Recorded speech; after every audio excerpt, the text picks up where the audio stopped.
Hello കൂട്ടുകാരെ, രാവിലെ നമുക്കേ ദോശയ്ക്കോ ഇഡ്ഡലിക്കായിട്ട് ചമ്മന്തി അരയ്ക്കാം. അപ്പോൾ രാവിലെ ഇവിടെ ദോശ എടുക്കാമെന്ന് വെച്ചു. എന്നും തേങ്ങാ ചമ്മന്തിയാണ്, പിന്നെ സാമ്പാർ. ഇപ്പം ഞാൻ വെച്ചൊരു മുളക് ചമ്മന്തി അരയ്ക്കാമെന്ന്. അപ്പം മുളക് നമ്മൾക്ക് കൂടുതലില്ല, കുഞ്ഞുങ്ങളൊക്കെ ഉള്ള വീടാകുമ്പോൾ എരിവ് കൂടുതലില്ലാതെ നമുക്കൊരു നല്ലൊരു ചമ്മന്തി അരയ്ക്കാം.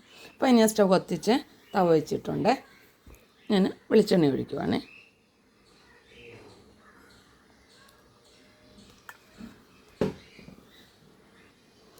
എണ്ണ ചൂടായിട്ടുണ്ട്. ഞാൻ 3 തക്കാളിക്ക് എടുത്തിട്ടുണ്ട്.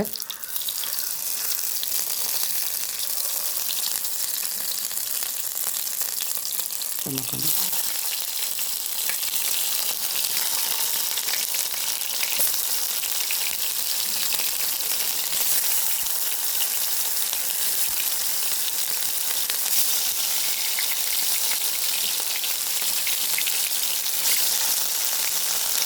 ഇനി ലേശം ഒരു 10 ചുമന്നുള്ളി കാണും, അത് പറഞ്ഞാൽ 10 കൊച്ചുള്ളി കാണും. വെളുത്തുള്ളി, കൊച്ചുള്ളി, വെളുത്തുള്ളി, ഒരു 3 വറ്റൽമുളക്.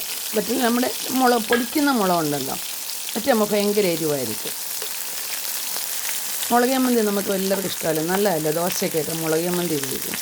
എരിവ് കുറയ്ക്കാൻ വേണ്ടിയിട്ട് നമുക്ക് ഇത് തക്കാളിക്കൂടെ അതിനകത്ത് ചേർക്കാവുന്നതല്ല. ഈ ചമ്മന്തി ഗോതമ്പ് ദോശയ്ക്കൊക്കെ ഉണ്ടല്ലോ, സൂപ്പറായിട്ടോ. നമ്മൾ എത്ര തിന്നുന്നെന്ന് പോലും നമുക്കറിയാൻ പറ്റത്തില്ല, അതുപോലെ നമ്മളത് ഉപയോഗിക്കും. അപ്പോൾ ഒന്ന് മൂത്ത് വരട്ടെ.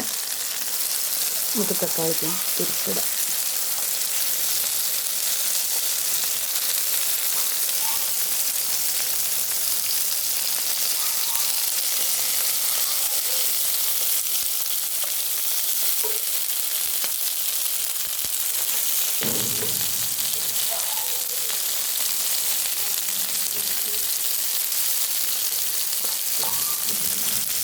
നമ്മുടെ തക്കാളിക്കെല്ലാം ഒന്ന് വഴണ്ടിട്ടുണ്ട്.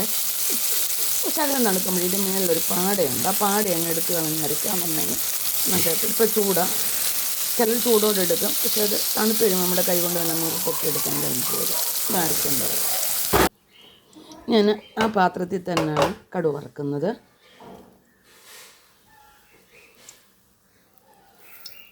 ലേശം കടുക്, നമ്മുടെ കടുകെല്ലാം പൊട്ടി, പച്ചമുളക്, കറിവേപ്പില.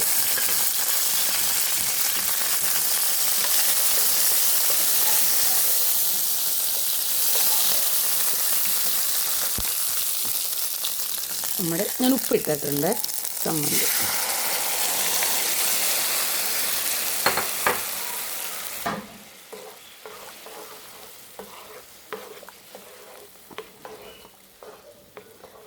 നല്ല ചമ്മന്തി കേട്ടോ. ദോശയ്ക്ക് ഇഡ്ഡലിക്കൊക്കെ നല്ലതാണ്.